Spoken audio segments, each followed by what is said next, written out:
देश में कोरोना की दूसरी लहर अभी पूरी तरह खत्म भी नहीं हुई है और इस बीच तीसरी लहर की आशंका जताई जा रही है। राष्ट्रीय आपदा प्रबंधन संस्थान यानी एनआईडीएम ने पीएमओ और केंद्रीय गृह मंत्रालय को सौंपी रिपोर्ट में कहा है कि अक्टूबर में कोरोना की तीसरी लहर आ सकती है।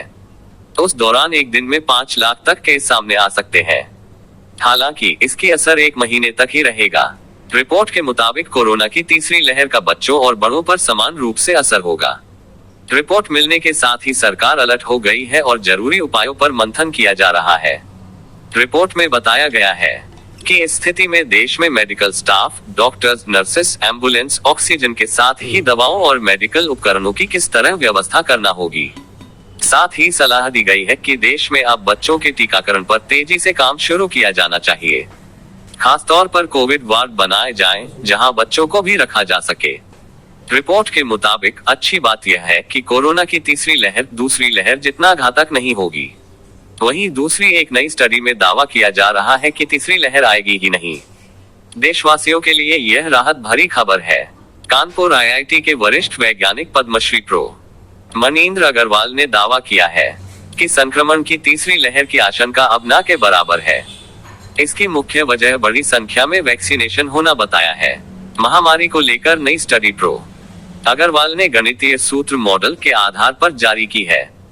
इसके मुताबिक संक्रमण अब लगातार कम होगा। वहीं यूपी, बिहार, दिल्ली जैसे राज्य इससे लगभग मुक्ति की ओर हैं। स्टडी के अनुसार देश में कोरोना के एक्टिव केस अक्टूबर तक 15,000 के करीब रहेंगे।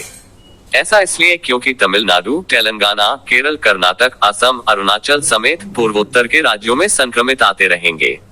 मनींद्र अग्रवाल लगातार स्टडी के जरिए रिपोर्ट जारी कर सरकार को अलर्ट करते रहे हैं। दूसरी लहर का इनका दावा काफी हद तक सही भी साबित हुआ। उन्होंने अक्टूबर तक अपनी नई प्रोडक्शन रिपोर्ट जारी कर दावा किया कि तीसरी लहर की आशंका लगभग 0 है। रिपोर्ट के मुताबिक अक्टूबर तक उत्तर प्रदेश, बिहार, दिल्ली, मध्य प्रदेश में कोरोना के एक्टिव केस इकाई अंत तक पहुंच जाएंगे।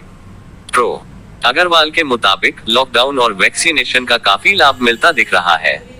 दूसरी लहर के बाद अधिकतर लोगों में हर्ड इम्यूनिटी बन गई है।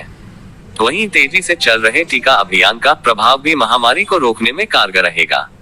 तीसरी लहर की आशंका को लेकर वैज्ञानिक लगातार चिंता जताने के साथ अलग अलग दावे कर रहे थे। प्रो अग्रवाल दूसरी लहर के बाद मई से ही कह रहे थे कि थर्ड वेव प्रभावी नहीं होगी। यह दूसरी लहर से काफी कमजोर रहेगी। मई में ही दावा किया था कि वैक्सीनेशन ठीक से हुआ और लोगों ने कोविड प्रोटोकॉल का पालन किया तो तीसरी लहर न के बराबर रहेगी। Public news desk.